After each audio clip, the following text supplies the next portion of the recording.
আসসালামু আলাইকুম রহমতুল্লাহ। Silent provision Bangla YouTube চ্যানেলের নতুন আরেকটি ভিডিওতে আপনাকে স্বাগতম। আজকের এই পর্বে আমরা এলিমেন্টর প্রো এর কাউন্টার যে উইজেটটা আছে সেটা সম্পর্কে বিস্তারিত জানব। গত পর্বে আমরা বলেছিলাম কাউন্টডাউন যে উইজেটটা আছে সেটা কভার করব, কিন্তু সময় স্বল্পতার কারণে যেহেতু গত পর্বটা একটু লম্বা হয়ে গিয়েছিল, দ্যাটস ওয়াই আমরা টেবল অফ কন্টেন্টস বুঝিয়েই শেষ করে দিয়েছিলাম। তো আজকের পর্বে চলুন শুরু করা যাক কাউন্টডাউন উইজেটটার বিস্তারিত।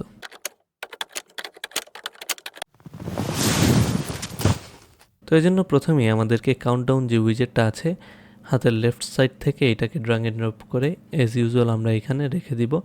দেন আমরা এখানে দেখতেছি একটা সময় এখানে কাউন্ট হচ্ছে। এই যে দেখতেছেন 30 দিন, 23 আওয়ার, 41 মিনিটস 34 সেকেন্ডস। এখন এই সময়টা কিন্তু ক্রমাগতভাবে প্রতি সেকেন্ড ওয়াইজ কমতেছে। তো কমতে কমতে দেখবেন এখানে সেকেন্ড কমার পর মিনিট কমবে, মিনিট কমার পর আওয়ার কমবে, মানে ঘন্টা কমবে, দেন আছে দিন কমবে। তো দেখবেন বিভিন্ন ধরনের ওয়েবসাইটে বিভিন্ন ধরনের ক্যাম্পেইন হয়, বিভিন্ন ধরনের মনে করেন যে কোনো ধরনের উৎসব উপলক্ষে দেখবেন যে কোনো ধরনের ছাড় থাকতে পারে, বিভিন্ন ধরনের কোনো সেলিব্রেশন থাকতে পারে। তো ওয়েবসাইটের মাধ্যমে সেই কাউন্টডাউনগুলো যেই করা যায়, তো ওয়েবসাইটের মধ্যে যে কাউন্টডাউনগুলো থাকে এগুলো আপনি আপনার ওয়েবসাইটে এলিমেন্টরের সাহায্যে এই যে কাউন্টডাউন যে উইজেটটা আছে এটার সাহায্যে আপনারা মেইনলি করতে পারেন। তো এই কাউন্টডাউন উইজেটের মাধ্যমে আপনি এই যে দিন, ঘন্টা, এটা সম্পূর্ণ আপনার হাতে থাকবে। আপনি সম্পূর্ণ এটাকে আপনার প্রয়োজন অনুযায়ী আর কি কাস্টমাইজ করতে পারবেন। সো প্রথমে যদি আমরা কন্টেন্টের আন্ডারে চলে যাই, এখানে আছে টাইপ। এটা কোন টাইপের আপনি রাখতে চাচ্ছেন। এভারগ্রিন টাইমার যদি রাখতে চান, মানে সুন্দর একটা টাইমার হিসেবে যদি রাখতে চান, 1 দিন 2 দিন এইটা টাইমার হিসেবে রাখতে চান, তাহলে এটা টাইমার হিসেবে এখানে শো করবে। যদি ডিউ ডেট, মানে কত দিন থেকে কত দিন পর্যন্ত আপনি একটা টাইম ফ্রেমের মধ্যে যদি রাখতে চান আর কি, তো এইটাকেও আপনি এখান থেকে ডিউ ডেট হিসেবে রাখতে পারেন।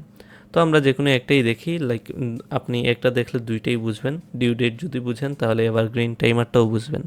তো ডিউ ডেট যেটা আছে এটা কত তারিখ পর্যন্ত আপনি আর কি দেখাতে চাচ্ছেন, লাইক এপ্রিল 24, 2024 এই বছরের এপ্রিলের 15 তারিখ পর্যন্ত আপনি এখানে এই কাউন্টডাউনটা শো করাতে চাচ্ছেন। যদি আপনি এইটাকে এপ্রিলের 3 তারিখ অথবা এপ্রিলের 1 তারিখ পর্যন্ত দেন আর কি, দেখবেন এইটা কিন্তু 30 দিন থেকে কমে 16 দিনে চলে আসতেছে। আজকের যে ডেটটা আমরা যদি এখানে দেখি 16 তারিখ আছে, আজকের মার্চ মাসের 16 তারিখ। তো এইটা যদি আপনি আগামী এপ্রিলের 24, মানে এই বছরের এপ্রিলের 1 তারিখ রাখেন আর কি, তো 1 তারিখ পর্যন্ত আপনি যে সময় রাখবেন, আজকে থেকে কিন্তু ওই দিনটার দূরত্ব 16 দিনের। তো সম্পূর্ণ কাউন্টডাউন দেখতে পারতেছেন এইখানে সুন্দরভাবে রিয়েল টাইম একটা সময় আপনার কাছে কাউন্টডাউন হচ্ছে আপনার ওয়েবসাইটে। তো মেইনলি এই কাজটাই আপনি আপনার ওয়েবসাইটে কাউন্টডাউন যে উইজেটটা আছে এটার সাহায্যে করতে পারেন। দেন আমরা যদি এটার আরও বিস্তারিত দেখি, দেন আছে এটাকে দেখবেন প্রথমেই ভিউ আছে, এটা ব্লক ওয়াইজ আপনি এখানে শো করাতে চাচ্ছেন বাই ডিফল্ট, মানে এইটা ব্লক ওয়াইজই আছে। তো আপনি যদি ইনলাইন রাখেন দেখবেন এইটা ইনলাইন যে ডিজাইনটা আছে সেটা পেয়ে গেছে, মানে একটার মানে যে দিনটা আছে 16 ডিজিটের পর কিন্তু ডেটা আসছে, দেন আওয়ার, মিনিটস এটা আসতেছে। তো আমরা বাই ডিফল্ট যেটা আছে ব্লক এইটাই রাখলাম। দেন আছে এইটা কি শো করাবেন আপনি এখানে। যদি আপনি এখানে শুধু আওয়ারটাকে শো করাতে চাচ্ছেন না, যদি চান, তাহলে কিন্তু 16 দিন 38 মিনিট 32 সেকেন্ড যেটা আছে ওইটাই জাস্ট শো করবে। দেন আপনি যদি কোনো দিন সিলেক্ট করে থাকেন কিন্তু দিনটাকে আপনি এখানে যদি শো করাতে না চান, আপনি এই দিনটাকে যদি হাইড করে দেন, এখান থেকে কিন্তু যে দিনটা ছিল এটা কিন্তু চলে যাবে। তো এইটা মূলত কাজ, আপনি এখান থেকে এইগুলো ডে শো করাতে চাচ্ছেন কিনা এটা ডিফাইন করে দিতে পারবেন আর কি। দেন আছে লেভেল।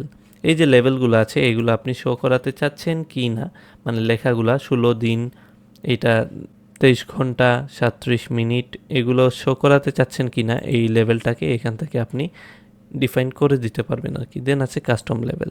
এই যে লেভেলগুলো আছে এইগুলো ডে এর জায়গায় আপনি 16 উইক যদি দেন, আপনি 16 উইক যদি দেন, তাহলে এখানে মানে এই লেভেলের যে লেখাগুলো আপনি চাইলে চেঞ্জ করতে পারবেন আর কি।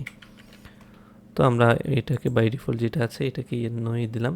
অ্যাকশনস আফটার এক্সপায়ার, এই যে ডেটটা আছে সম্পূর্ণ ডেটটা মানে এক্সপায়ার হওয়ার পর, শেষ হওয়ার পর আপনি কোনো অ্যাকশন যদি এখান থেকে নিতে চান, রিডাইরেক্ট যদি আপনি এই পেজ থেকে অন্য কোনো পেজে নিয়ে যেতে চান এই সময়টা শেষ হওয়ার পর ইউজারকে, তাহলে এখানে ওই আপনার ডেস্টিনেশন যে ইউআরএলটা আছে ওইটা এখানে পেস্ট করে দিলে আপনার ইউজার যে থাকবে ওয়েবসাইটে সে কিন্তু এখান থেকে ওই যে ডেস্টিনেশন ইউআরএলটা আছে সেখানে রিডাইরেক্ট হয়ে যাবে। আমরা এটাকে কেটে দিলাম, দেন চলে যাব স্টাইলে। স্টাইলের মানে তো আপনারা বুঝতেছেনই, সম্পূর্ণ যে ব্লকটা আছে এটা যে উইজেটটা আছে আর কি, উইজেটটাকে আপনি এখান থেকে ডিজাইন করতে পারবেন। আমরা এটাকে ব্যাকগ্রাউন্ড ব্ল্যাক রাখলাম অ্যান্ড বর্ডারের কোনো টাইপ বর্ডার দিতে চাচ্ছি না। চলে যাব কন্টেন্টে, কন্টেন্টের কালারটা যে এইটা আছে হোয়াইটই সুন্দর। আমরা লেভেলের কালারটাকে একটু ইয়েলো টাইপের কোনো কালার করে দিব। এই যে ইয়েলোকে সিলেক্ট করলাম, এখান থেকে লাইট ইয়েলো যে কালারটা আছে এটাকে একটু দিয়ে দিলাম আর কি।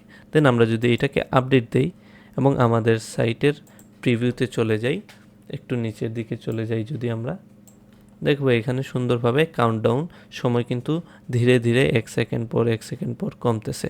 তো এটাই মূলত ছিল আজকের পর্বে। আজকের পর্বে আমরা এলিমেন্টরের যে কাউন্টডাউন যে উইজেটটা আছে এটা সম্পর্কে বিস্তারিত একটা আইডিয়া পেয়েছি। তো কথা হবে নেক্সট পর্বে। সে পর্যন্ত ভালো থাকুন, সুস্থ থাকুন। ভিডিওটি ভালো লাগলে একটা থামস আপ দিবেন এবং শেয়ার করে আপনাদের ফ্রেন্ডদেরকে শেখার সহযোগিতা করবেন। ধন্যবাদ।